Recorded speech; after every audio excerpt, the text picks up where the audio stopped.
In this quick coaching video, we give you the critical facts on resume summary examples, brought to you by Ruthless Resume.com.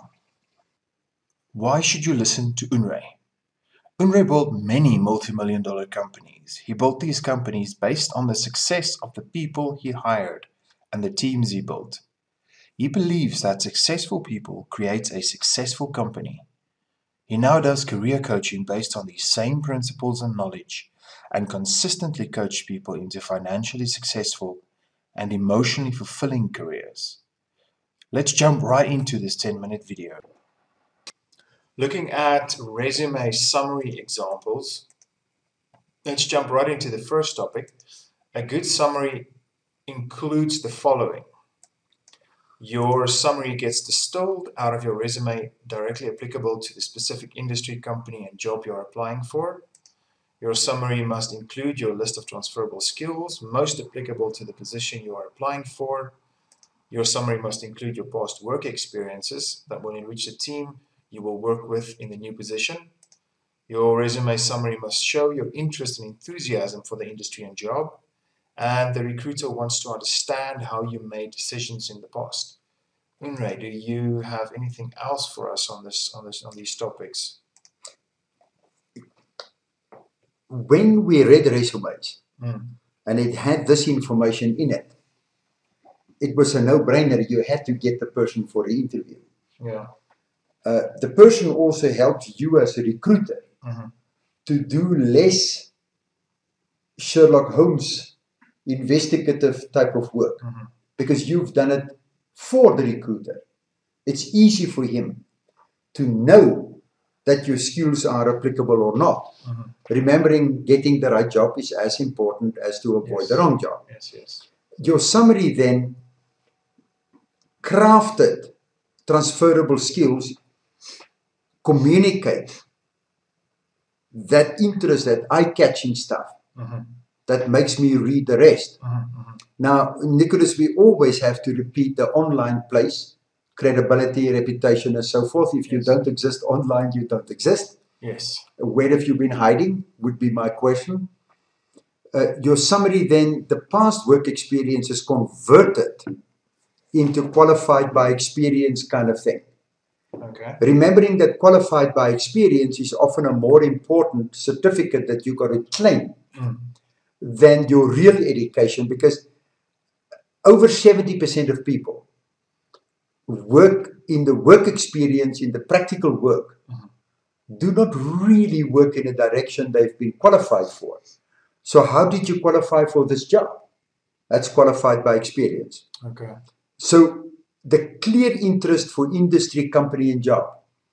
If you haven't done your homework to know why this is an attractive industry to you, it grows, or etc., why this company is attractive to you, why this job is attractive to you, and of course, what you can bring to the industry, company, and job is what is critical. That's what you get paid for. Yes. So now, to distill this and to bring it down to a very, very short number of paragraphs, that's where the crafting comes in, which you can only do after you've done the preparation processes, which we offer in Ruthless Resumes, the system as a whole. Yes. So now the recruiter should feel comfortable, understand you, almost feel you are a friend. How can they not interview you?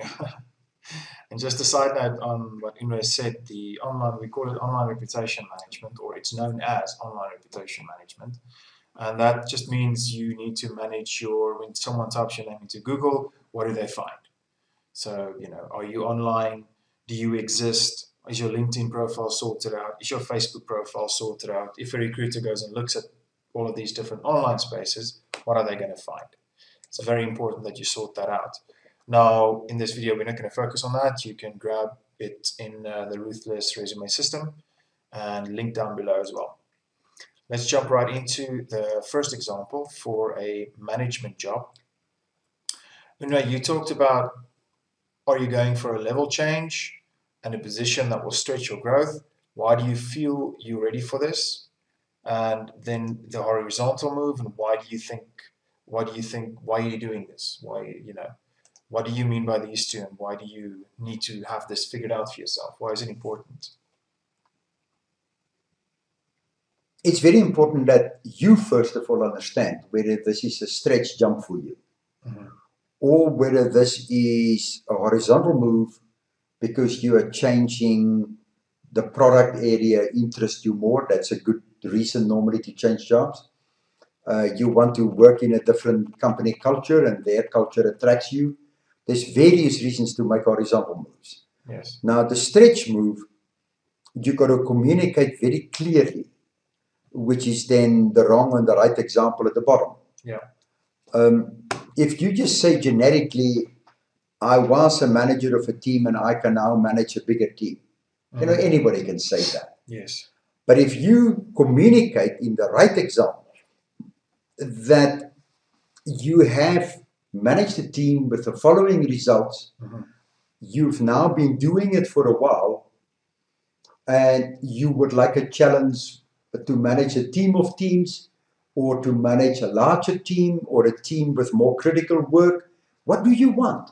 Yes. Now, if you don't know, how can I, as a recruiter, take a chance on you? Yes, yes. Therefore, the preparation, the distilling, crafting, doing all the gathering, which there's various processes of going about it. How do you get this information? And with the solid information, it becomes very easy to understand which of these two areas describes you, and communicate factually instead of generically. Yes. Generic we would call fluff or noise or stuff like that. Yeah. And you mentioned that one of your current coaching clients had this change, and how it changed his resume because of this, because he was able to answer the questions. By himself, he didn't really realize that he twice in his last 8 years started a new division where he identified the product service opportunity. He then developed it in parallel with his previous job. He put that extra yards in, and communicating this ability to take initiative, to take charge, and staying power. He wouldn't have had the job he now has, because he's now starting for 2 companies at the same time, a new division in another city. And he could with them clearly communicate the resources he requires. So they found an office in the new city from which he can operate, to have a reception and admin and that stuff. And as we speak, he's starting the 2 new divisions in the new area. Fantastic. And then example 2 for expert job, the same applies. Let's just have a look at the statement itself. The wrong statement would be, I am skilled in this, versus correct statement, I mastered a certain skill and it came to profit and delivered a specific result to the clients for the company. And then an entry-level job, this is my qualifications and hobbies, would be a wrong statement to make. The right statement would be made to make would be, I participated in teams while studying, and I participated in my hobbies. I mastered the following skills, and of course list your skills. And I was responsible for the following clear results. Remember, the recruiter needs to feel comfortable with you. Again, everything boils down to getting the recruiter to know you. In both cases, avoid superlatives. Avoid generic statements that could apply to anybody. Be specific, and don't overstate, of course. The recruiter, when reading it, must feel it's already verified. Yes, yes. And must feel that you know what you are about, why you are an expert in the job, or why you chose this entry-level job. So it's all the same. The preparation, again, applies the same as for a management job. And the solid preparation means you can very quickly, in any situation, achieve these goals for an expert job or an entry-level job. At the university, where we coach quite a number of students, we found students who in an hour's coaching could identify companies used a crafted letter and just changed it a little, Yeah. and actually get forced to call the company right there and then, and got invited into an experiential job. We don't call it the intern because that's for most companies a big decision. But if you say to them you want practical experience, they accept you no problem. And so often, as part of the practical experience and this clear communication, people get the job right there. We have so many situations where the company create the job to get the person in. Okay. So preparation, solid communication really works. In conclusion, apply these guidelines and write a cover letter resume combo that get you noticed out of thousands. A time-tested warning. Your resume must stand out in some way. On average, you have about 6 seconds to impress the recruiter with your cover letter and resume. Use our advice and make those 6 seconds count. Take action now. The only purpose of a resume is to get you the interview. Do you agree that getting the right job now will impact the rest of your work life? Then why not write a resume that stand up and shout for you out of thousands of other resumes trying to steal your attention? Get the job that's right for you. Click the Ruthless Resume.com link below.